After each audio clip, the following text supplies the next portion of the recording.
Fala galera, bem-vindos a mais um episódio do quadro Hashtag Pergunte a Maestro. Nós estamos indo para o nosso quarto episódio, adoro! Muito obrigada pelas interações de vocês, pelas perguntas, a gente tá amando fazer esse quadro e responder todas as dúvidas. Continuem participando, manda aí sua pergunta pro maestro, que a gente vai ficar muito feliz em responder. Mas antes da gente assistir o conteúdo dessa semana, eu te peço, dê o seu like, se inscreve no canal, ativa o sininho para você não perder nenhuma novidade e compartilha com os amigos também nas suas redes sociais. Quem sabe a gente tira a dúvida de mais pessoas, não é mesmo? Então, vem comigo, hashtag Pergunte a Maestro. Maestro, eu vi aquele vídeo do Jonas Kaufman falando sobre o Fá problemático, muito bom. Em geral, abaixo do Sol 3, já não sei o que fazer para manter minha voz na máscara. Parece que a gravidade vai puxar tudo. É possível aprender a trabalhar essas notas mais difíceis para que elas tenham mais brilho? Então, a gente já tinha falado um pouco sobre isso, né? Que existe um passágio aí e que você tem que aprender a lidar com o passágio. Lidar com o passágio significa mudança de massa, mudança às vezes de filtro para que o filtro ajude essa massa a se adequar, é, e o uso das 5 cavidades. Se você olhar no meu segundo livro, eu falo de 5 cavidades. É, as 3 cavidades faríngeas, que não são três, é a faringe inteira, mas a gente divide de uma maneira didática. A cavidade nasal e a cavidade oral. A cavidade nasal, ela ajuda muito nesse momento de transição. Existem aí 2 escolas de canto básicas, uma que diz que o canto lírico é extremamente faríngeo e outra que diz que o canto lírico pode ser nasal. E muitos professores buscam vocalizes em boca que usa, vocalizes em enia, que chama enia esse som, para buscar a cavidade nasal, e um é antagonista do outro. Você vai ver vídeos na internet, um dizendo, não, a voz não é nasal de jeito nenhum. Aí postam professores que têm a voz que usam cavidade nasal e postam uma coisa muito interessante. O professor está dizendo que é na máscara, mas o som dele não está na máscara, está nasal. Ele está dizendo, e o som está nasal. Bom, é uma discussão gigante que eu não vou entrar aqui. Então, o que é mais importante para mim é o uso de todas as cavidades. A cavidade nasal ela não é um problema se a faringe está acionada e está em isometria. Então, quando você passa do Fá e passa do Sol, se você tiver bastante isometria, você pode adquirir um pouco de cavidade nasal, pensando em substituindo um pouquinho a vogal que você está fazendo pela vogal correspondente nasal. Vai te ajudar muito. Como que eu sei que a minha nasalidade está errada? Quando ela aparece. O meu professor dizia, põe o nariz na voz, não põe a voz no nariz. Se o nariz está aparecendo, a cavidade nasal está mal usada. E isso é muito importante, tá? Então, de novo, reduzindo a massa e usando a combinação das 5 cavidades, você vai conseguir subir com muito mais facilidade. Se em uma aula você consegue com um professor bom, capacitado mesmo em Belting contemporâneo ou em lírico contemporâneo, que vai te ajudar a usar essas cavidades, tá bom? Como eu sei que estou fazendo bem a mistura entre o registro de peito e de cabeça? É necessário ter ambos bem desenvolvidos para poder encontrar a voz mista? Então, eu já falei aqui também nesses vídeos que a gente não mistura registro. Então, na minha concepção, não existe mistura de registro de peito com registro de cabeça. E aí se cria um registro médio. Não é isso. É uma gradação da massa do TA. Então, o que eu misturo sim é a participação muscular, a predominância dos músculos intrínsecos tensores, que são o TA interno e o CT. E isso eu consigo misturar, o trabalho muscular, mas registro, como que eu tenho um registro de peito misturado com a da cabeça? Eu acho isso complicado, porque aí entra uma série de conceitos errôneos. Eu estou sentindo a voz vibrar no peito, mas na verdade é uma ressonância que eu estou sentindo e que não projeta, tá? Você sente, mas não projeta. É, muitos professores dizem que os ressonadores não são só supraglóticos, eles são infraglóticos também. E esses ressonadores de baixo, eles têm muita propriocepção, mas eles não contribuem para a projeção. Então você sente muito, mas eles não projetam o seu som. Então, cuidado para você não confundir ressonância de peito com registro de peito, com ressonância da cabeça. Eu estou sentindo minha voz toda alta, toda em cima na cabeça. mas ela continua aqui e o equilíbrio muscular é o mesmo. Então, para que você tenha um bom registro médio, você precisa sim ter dois tipos de approaches, né? Pegar a sua voz de peito, que seria o registro denso puro, e diminuir a massa para que ele chegue no registro médio. Outro é pegar o seu registro de cabeça, que é o seu registro puro tênue, e tentar aumentar a potência dele, que aí o TA externo também vai participar, para que você consiga aumentar esse TA e pareça mais médio. A junção desses dois, da maneira correta, com um bom filtro, vai eliminar clecs e você vai ter um registro médio mais homogêneo sem clec, tá? Mas eu não gosto muito dessa nomenclatura. Vários professores usam. Mistura o peito com a cabeça. Eu não consigo entender, porque são duas conformações de borda completamente diferentes. No peito, a borda está densa, ela está arredondada. Na cabeça, ela está pontuda, porque ela está alongada. Não consigo entender como misturar isso. Mas são conceitos, são escolas, são maneiras de pensar. Ninguém é dono da razão, tá, gente? É só uma maneira de pensar. Cada um tem a sua. Então, se você não concorda, você tem duas escolhas. Ou você guarda para si, ou você procura uma que se adeque a você, né?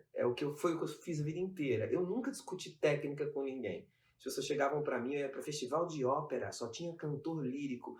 Você perguntava para qualquer um deles, onde você apoia? Aí um dizia, eu apoio aqui, outro apoio aqui, outro apoio aqui. Aí você vai discutir com as pessoas sobre isso. Eu ia tomar café, sabe? Um café maravilhoso. À noite tomar um prosecco, né? Não vou discutir técnica. O que te agrada, te agrada. Então, descubra o que te agrada, o que é melhor para você, que visão é melhor para você. E aí, a partir dela, siga. Tá bom? Espero ter ajudado. O que são os formantes da voz? Aqui, falar sobre formantes é muito complicado. É uma matéria muito complicada para nós cantores, tá? Por quê? Porque cantor está sempre associado, como é músico, né, com a série harmônica. Então a gente conhece a série harmônica, a gente sabe o que é. Mas formante não é a série harmônica. Formante é, como é que eu vou dizer? Quando você tem uma parte do seu trato vocal que você melhora algumas notas harmônicas, esse setor gera o que a gente chama de formante. Então, o que a gente pode dizer? Livro para isso. O Sundberg tem um livro que fala de formantes e fala de afinação de formantes, que é muito bacana. No meu livro eu falo um pouco, mas não é muito, assim. Afinação de formantes, por exemplo, F1 e F2 afinam vogais, por exemplo. F3,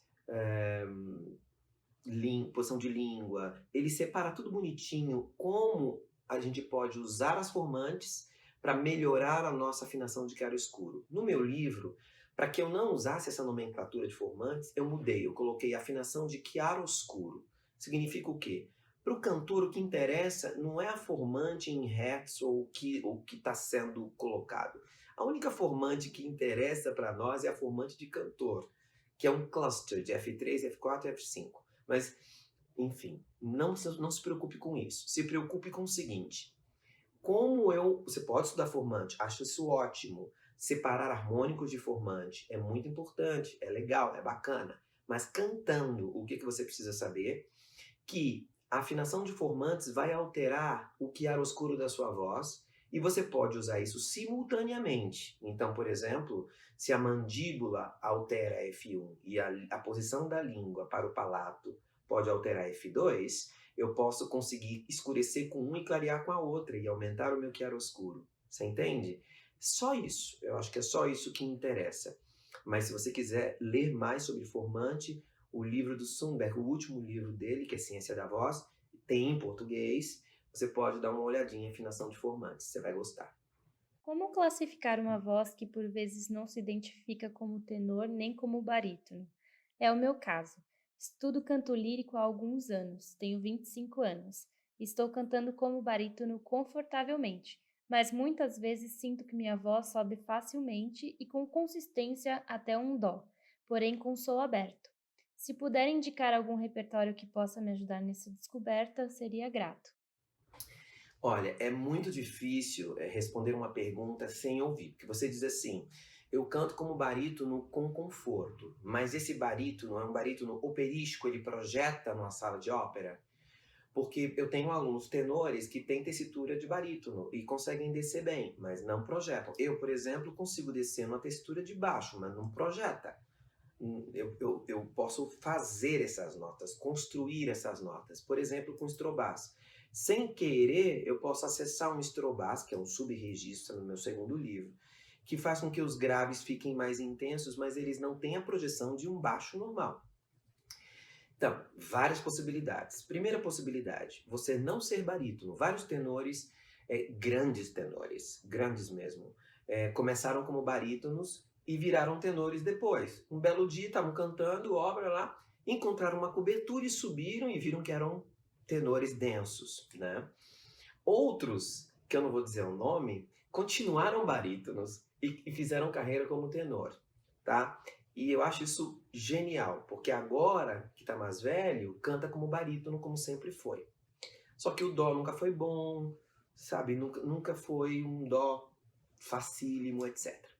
Existem vozes de tenor que são muito características, como a do Krauss, como a do Pavarotti, que você escuta o timbre de tenor, mas tem vozes como o Giacomini, por exemplo, que você escuta, você fala, é um barítono ou é um tenor?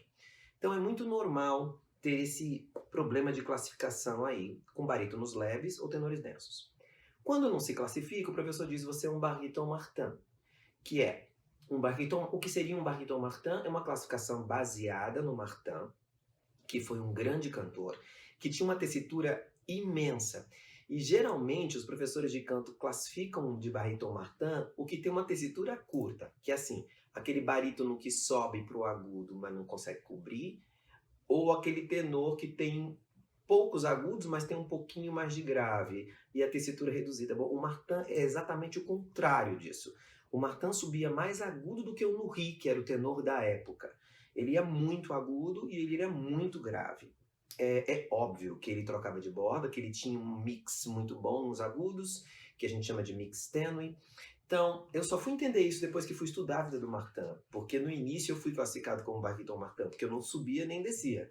Minha voz era curta. Minha voz tinha uma oitava, uma nona quando eu comecei a estudar canto. Era um horror. Então eu não conseguia cantar nada, porque na borda densa minha voz era ruim. E eu só fui descobrir que eu era contratenor tempos depois. Então, o que você tem que fazer? Você tem que descobrir se essa voz de barítono projeta realmente como uma voz lírica e procurar fazer passádios e descobrir quais são os seus passádios para o agudo para ver se você consegue cobrir e deixar o mix tênue tomar conta da sua voz aguda. Então pensar muito mais em mix tênue do que em full voice, porque aí você vai descobrir se você consegue ajustar. Se você conseguir ajustar, aí você cresce depois. Esse seria o melhor conselho, mas de novo, você precisa definir seu far.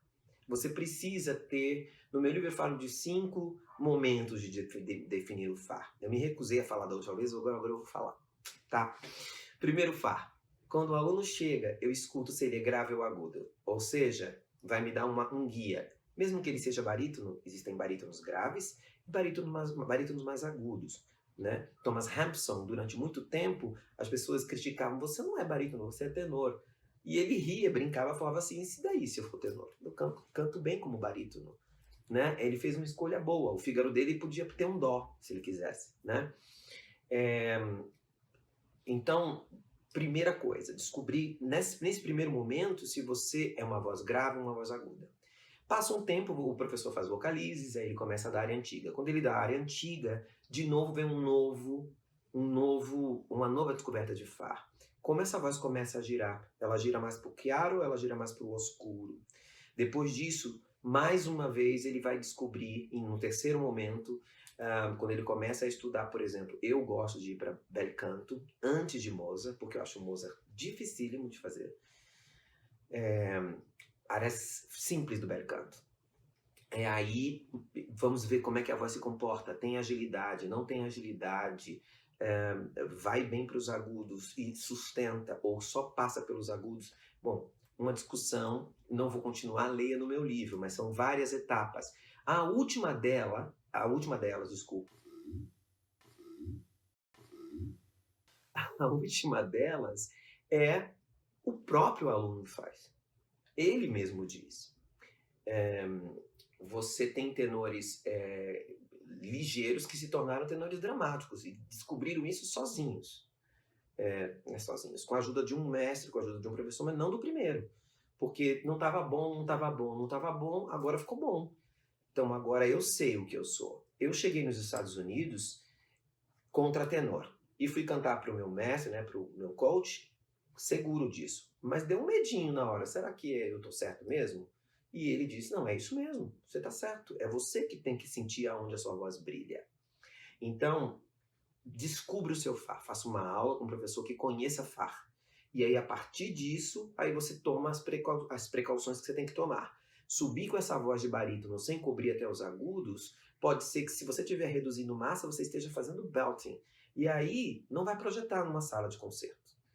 Vai projetar com o microfone, tá? Então, é muito importante a escolha do Far nesse momento, antes de se fazer cobertura. Tá bom? Ah, que bom que você chegou até aqui. Assistiu tudo? Curtiu? Não esquece, comenta, deixa sua pergunta lá, deixa o seu joinha se ainda não deixou e se inscreve no canal, hein? Não vai perder o próximo episódio. Um beijo e até a próxima!